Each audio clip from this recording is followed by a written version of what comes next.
Jim Lounsbury back here on the Record Hop. And right now we have a very special guest we'd like to bring on. Movie actress, top personality, Linda Darnell. Linda, hello. Jim, thank you. Hi. Gee, thank you. Ladies and gentlemen, I'll tell you, this is just wonderful. Look at all that youth. Don't you get a big, like a charge, like a vitamin shot? I'm around old, tired people so much and getting old and tired myself. It's a delight to see this great studio audience you've got, Jim. You look like the breath of spring. Bless your heart. Linda, you're in town for a very special cause, but before we get to that, what is your hometown? I don't think I ever knew. Honey, I was born in Dallas. Why is it so many... And I had to lose my accent because I just couldn't get a job no place. I'm telling you, they wouldn't hire me. I talked to Texas. Is that a fact? Hey, sorry, Texas. I like a Texas accent myself. No, honey, it's not the prettiest accent in the world, but they're awful good people, I think. I believe it. I love being from Texas. Why is there so many pretty gals become personalities and famous and movie actresses from Texas? Is there any special thing down there? Are those oil wells, or what is it? Well, I have never been near an oil well or an oil man in my life, unfortunately. That's why I'm still working for a living. Being a Texas gal, too, you know. Yeah. But I don't know, Jim. They always say that Dallas girls are pretty girls or Texas girls are pretty girls. I don't know, golly. All I know is that we get out and we dig in and pitch for whatever we believe in, and I think the soul is the pretty thing about anybody anyhow. I don't care what the exterior looks like.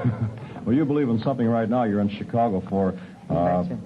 Would you brief it down and tell us what this is? We have over 3 million Americans, I know, suffering from this thing that you're involved in. This is what everybody doesn't know, Jim, and this is why I'm so grateful to you, and I want to say thank you and your station for giving me the free time to plug it. My goodness, the National Kidney Disease Foundation is a very young organization, and we couldn't buy this time. So that's why we're doubly grateful to you.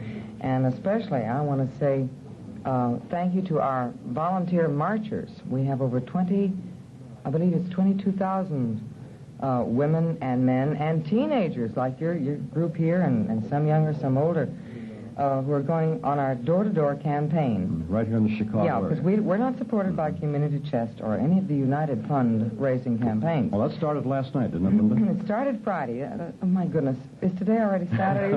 I'm punchy. It goes for Friday, Saturday, and Sunday, correct? Yes, Friday, Saturday, and Sunday. But all year round, you can send in contributions. And it's a very simple address. If you just remember, Kidney Disease, Chicago 26. We need volunteers, and I want to tell you that so many of our younger people, I mean, in their teens, Jim, have been wonderful recruiters and volunteers. They've helped us in the office with the phones, and they've gotten a lot of their buddies. And I especially on your show want to thank very especially the under-20s.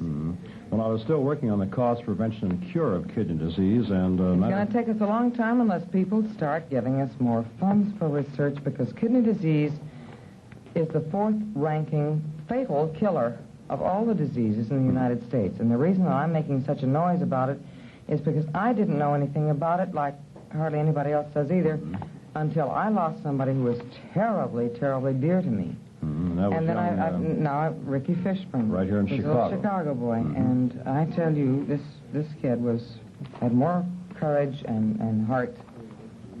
I've never seen anything quite like it. I mean, he's an inspiration to me, not just because if he'd had any other ailment, but this child was really something. Well, this is the weekend now. The goal is $250,000 here in the Chicago area, and it goes without saying, anything you put into a cause like this goes to help lick this disease, and it could save you or me in the future. You're not kidding. There's 200,000 people in Illinois alone, Jim. This is another thing people don't know. I hate mentioning shouting numbers and statistics and all that, but it's very important to know. We lost 17,000 children alone last year. We buried them. Is that right? We buried them. And 200,000 people in Illinois, just this state alone. See, now they've tagged me to be the national chairman for the appeal thing, not just Illinois. I'm very partial to Chicago, because Chicago's always been very, very good to me. And incidentally, darling, can I just say one more thing? I want to thank personally all of our volunteer marchers, all the women and men and teenagers who are going around the neighborhood on this very bitter, it's not very pleasant outdoors today. And we're standing in a nice sheltered studio with nice warm lights, and I've got a fur coat on. And I wish that when your volunteer from your neighborhood comes to your door and asks you for a contribution, why don't you maybe offer him maybe like a cup of coffee or something? Because I don't mind doing this, but I feel very sorry for the gals and men and teenagers who are outside going from door to door. It's not very pleasant outside today. I wish we'd had our good weather. Yeah. But I want to thank you, Jim, for having me on. And if you can, sweetheart, during the rest of the year, don't forget us. And anybody who doesn't get approached by a volunteer this afternoon, you can send any contribution, and I mean in any amount whatsoever. I mean nickels, pennies, dimes, I don't care. But we need it because someday it may help to save the life of somebody that you love. Just send it to Kidney Disease, Chicago 26. I hate to be a beggar, but at this point, boy, I got no pride. I want to get something done. And I love you for giving me the chance. Wow. Thank you, Linda. Love you, dear. Thank you, Come back again, all right? I'd love to. Invite me, I'd love to. All right. Thank you, Dan. Anytime you're back in Chicago. Linda Darnell. So long.